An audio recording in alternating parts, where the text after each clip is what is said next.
Preste atenção no texto que nós lemos aqui no capítulo 2 de 1 Coríntios. Paulo está escrevendo a esta igreja, e é para esta igreja que Paulo escreve também sobre os dons espirituais, lá no capítulo 12, que nós já lemos na primeira lição e na segunda lição.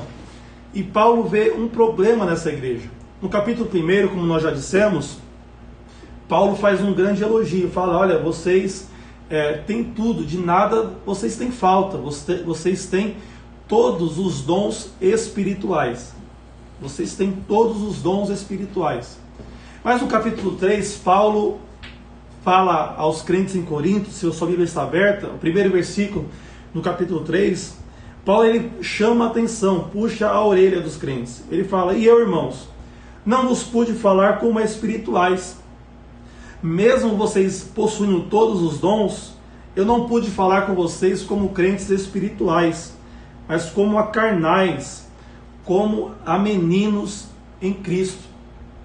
O problema que estava acontecendo na igreja em Corinto era justamente esse. Os crentes estavam ainda na carnalidade, eles eram carnais, eles eram meninos em Cristo. Quando falamos sobre a carnalidade, quando falamos sobre crentes carnais, estamos falando sobre aqueles crentes que são guiados pelos desejos da carne. Aquilo que a Bíblia fala sobre o desejo dos olhos, o desejo da carne, a soberba, o orgulho da vida. Por isso, Paulo diz lá no capítulo 3, que por serem guiados pelos apetites da carne, havia entre eles dissensões, brigas, divisões, contendas, briga por causa de cargos, briga por causa de posições, briga por causa de reconhecimento, briga por mostrar mais conhecimento do que o outro, briga por causa dos dons espirituais. Paulo, no capítulo 2, ele está falando com os crentes em Corinto, dizendo: olha, a minha pregação, ela não é de sabedoria humana, a minha pregação não é de sublimidade de palavras, mas a minha pregação, a minha mensagem para vocês é de cunho espiritual, Mas apesar da minha mensagem ser de cunho espiritual, eu estou falando com crentes carnais, porque vocês não progrediram na vida cristã. Quando nós aceitamos a Jesus, nós éramos homens naturais, mortos sem Deus, sem a presença do Espírito Santo. Paulo, escrevendo aos Efésios capítulo 2, fala que quando aceitamos a Jesus, Deus nos vivificou. E a partir daí, passamos a possuir o Espírito de Deus. Passamos a ser homens espirituais. Mas o homem carnal é aquele que, apesar de ter o Espírito, ele decide viver ainda pelos apetites da carne. Não vive guiado pelo Espírito. É aquele que foi santificado e tem uma santificação posicional, que Paulo fala em Efésios: nós somos colocados em lugares celestiais em Cristo. É uma santidade posicional. É aquela que adquirimos quando aceitamos a Jesus. Nós somos regenerados, nós somos justificados, nós somos santificados. É uma santidade, uma santificação, posicional. Mas existe também um requisito para os cristãos, que é a santidade ou a santificação progressiva. É que quando nós aceitamos a Jesus, existem, meus irmãos, muitos vícios, muitas atitudes, muitos comportamentos que precisam ser tratados pelo Espírito Santo através da palavra com o passar do tempo. Por isso que Paulo fala: olha, aquele que mentia, não mente mais. Aquele que roubava, não roube mais. Existe um processo de santificação, que é a santificação progressiva, que deve fazer parte do crente, até alcançarmos a santificação final, que é o homem perfeito, o varão perfeito, quando tivermos o nosso corpo glorificado. Mas o dever do crente, enquanto aqui na terra, é a progressão, é o avanço, não é ficar estagnado. E os crentes em Corinto estavam estagnados. Eles não evoluíram na vida cristã. E Paulo estava dizendo: olha, eu estou escrevendo coisas espirituais para vocês, Vocês têm dons espirituais, mas lá no capítulo 12 ele fala, mas vocês são ignorantes. Porque para entender as coisas espirituais, vocês precisam ser espirituais. Para comparar as coisas espirituais, vocês precisam ser espirituais. E Paulo chama os crentes em Corinto de meninos. Essa palavra meninos no grego quer dizer criancinha. Paulo te chama, irmãos, vocês são, olha o puxão de orelha, vocês são criancinhas. Vocês são imaturos, inexperientes. Paulo estava dizendo, vocês não sabem de nada da vida espiritual. Vocês sabem muito da vida carnal, vocês sabem muito das coisas deste mundo, do sistema deste mundo, mas quando o assunto são as coisas espirituais, vocês são meninos em Cristo e vocês precisam evoluir para poderem entender as coisas espirituais.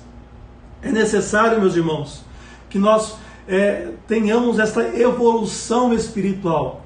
O crente não pode ficar estagnado. Abre a sua Bíblia comigo, no Evangelho de João.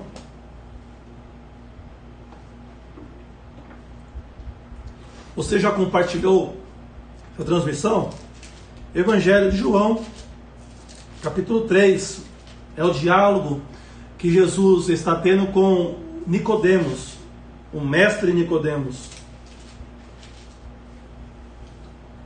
João capítulo 3. Veja que Nicodemos, no verso 9, Nicodemos faz uma pergunta. Jesus está falando sobre o nascimento do Espírito. No verso 9, Nicodemos responde e disse, como pode ser isso? Nicodemos não entende. Então Jesus fala, olha, tu és mestre, verso 10, 3 e 10, tu és mestre de Israel e não sabes isso? Daí continua, e no verso...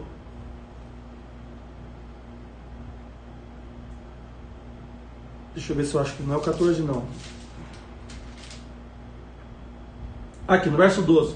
No verso 11 ele fala, na verdade vos digo... E no verso 12 ele fala, se vos falei de coisas terrestres, falando para Nicodemos, se eu vos falei de coisas terrestres e não cresce, se eu estou te falando coisa aqui do mundo e você não creu, como crereis se vos falar das coisas celestiais? É o que Paulo estava falando. Como é que eu vou falar das coisas espirituais para vocês se vocês estão num nível carnal, mundano, se vocês não evoluíram na fé cristã, se vocês não evoluíram na maturidade cristã? Como que vocês vão entender, meus irmãos? Paulo falando aos Coríntios, o objetivo, a finalidade plena dos dons espirituais, se vocês não evoluem na vida cristã. Hebreus capítulo 5, abra aí. Verso 12. É importante nós fazermos essa leitura antes de entrarmos, propriamente dito, nos dons. Capítulo 5. O escritor aos Hebreus, também dando um puxão de orelha aos crentes, destinatários da carta. Porque devendo já ser mestres pelo tempo, olha o puxão de orelha. O escritor está falando, olha, vocês, pelo tempo que vocês têm de crente, vocês deveriam ser mestres, porque devendo já ser mestres pelo tempo, ainda necessitais de que se vos torne a ensinar quais sejam os primeiros rudimentos das palavras de Deus. E vos haveis feitos tais que necessitais de leite, e não de sólido alimento, porque qualquer que se ainda se alimenta de leite, não está experimentado da palavra da justiça, porque é menino. Olha o puxão de orelha.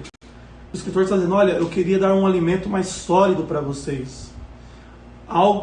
Elevar o nível da mensagem para algo mais espiritual, porque pelo tempo que vocês são cristãos, que vocês seguem a Cristo, vocês deveriam ser mestres nesses rudimentos da fé.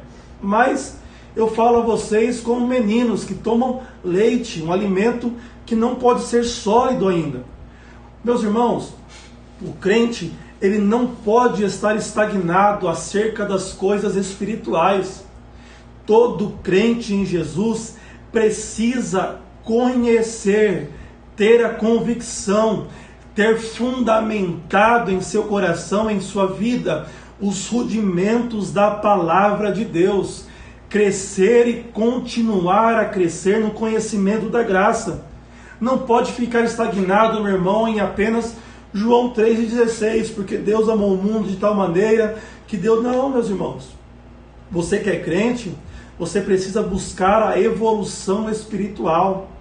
Se no começo aquele ensino mais leve atingir o objetivo, é necessário que esses ensinos estejam fundamentados e estabelecidos na sua vida para que você possa receber coisas maiores da parte de Deus.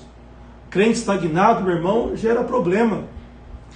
Tudo na vida que se estagna gera problema. Um carro que fica parado por muito tempo, meu carro está com problema. Está no mecânico já há mais de um mês. E um amigo me falou essa semana, olha, o problema de quando você pegar seu carro de volta é porque a bateria não vai estar mais funcionando. Ele falou, porque ficou parado muito tempo. E o que fica parado muito tempo, estagnado, estraga, dá problema, dá defeito.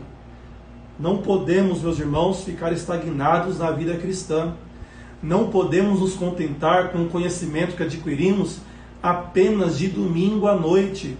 É necessário que haja um desejo por sua parte, um desejo de buscar a palavra de Deus enquanto está em casa, no culto de ensino daqui da sede, na sua congregação, na escola dominical. É necessário que haja o desejo de conhecer coisas maiores da parte de Deus. É necessário que abandonemos o leite espiritual para recebermos comida mais sólida, que nos traga mais substância, que nos fortaleça, que nos traga mais edificação, alimentos que trarão mais edificação para a sua vida cristã.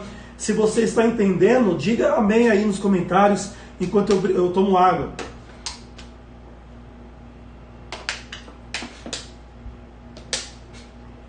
Glória a Deus.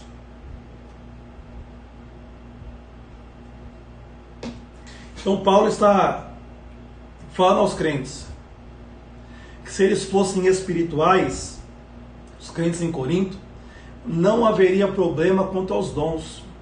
Por isso que lá no capítulo 12, verso 1, ele fala, eu não quero que vocês sejam ignorantes quanto aos dons. Vocês são ignorantes porque para entender coisas espirituais, precisa ser espiritual. Vocês estão lidando com coisas espirituais de forma carnal. Por isso que existem tantos problemas quanto os dons. Por isso, aquilo que era para abençoar a vida em comunidade está causando dissensões, brigas, soberba, orgulho, divisão, busca por reconhecimento, porque vocês estão sendo guiados pela carne, mesmo tendo dons espirituais. E a verdade é, meus irmãos, que não tem coisa melhor. Não tem coisa melhor do que viver com um crente espiritual. Crente espiritual não dá trabalho. Crente espiritual não dá trabalho para o pastor. Crente espiritual não faz baderna. Crente espiritual não requer o seu direito. Como assim, pastor? Aquele irmão vai ter que pedir perdão para mim. Mas não. Crente espiritual, ele é guiado pelo Espírito. E aqueles que são guiados pelo Espírito se lembram do ensino de Jesus lá no monte. Capítulo 7 de Mateus, Jesus fala, olha, antes de vocês se apresentarem para orar, se o seu irmão tem algo contra você, ou se você tem algo contra o seu irmão, não espere ele vir pedir perdão. Você perdoa. Se alguém pedir para você caminhar 1 milha, anda 2. Se alguém te der uma bofetada no rosto, vire a face. Crente espiritual entende isso. Crente espiritual não faz bico por causa de cargo. Crente espiritual não faz birra por causa de reconhecimento da igreja, do pastor, da liderança. Crente espiritual não briga com o pastor por causa de posição na igreja. Crente espiritual entende que os dons que recebeu de Deus são fruto da graça de Deus, não do seu mérito, não da sua bondade, não da sua santidade. Crente espiritual entende que os dons espirituais não são para elitizá-lo, para colocá-lo em uma posição maior na igreja, não é para chamar a atenção do pastor, para que ele possa ser consagrado ao ministério, ao presbitério. Crente espiritual entende que os dons, que a finalidade dos dons espirituais é para o serviço da igreja em amor e para a edificação do corpo. É uma bênção andar, viver com um crente espiritual, irmãos. Crente espiritual ouve a orientação do pastor e entende porque ele é crente espiritual. Glória a Deus, porque eu estou falando a crentes espirituais. Amém? Glória a Deus por isso. Vamos para, então, dar procedimento para a nossa lição. Então, para entendermos os dons espirituais, não adianta, irmãos, eu explicar os dons espirituais para os doutores aí do mundo, para os filósofos, para os PhD em Direito, em História, em Geografia. Eu posso aqui ficar 3 horas explicando, eles não vão entender, porque a sabedoria deles é a sabedoria mundana. E para entendermos as coisas de Deus, nós precisamos do Espírito de Deus. Por isso a minha oração esta manhã foi a oração que Paulo fez à igreja em Éfeso, no capítulo 1 da carta aos Efésios, capítulo 1, verso 17. Na sua oração, Paulo fala: para que o Deus de nosso Senhor Jesus Cristo, o Pai da glória, vos dê, esta é a minha oração esta manhã, que esse Deus vos dê em seu conhecimento o espírito de sabedoria e de revelação, em nome de Jesus. Que você receba esta manhã para entender a lição, o propósito dos dons de revelação, que Deus te dê conhecimento, o espírito de sabedoria e revelação.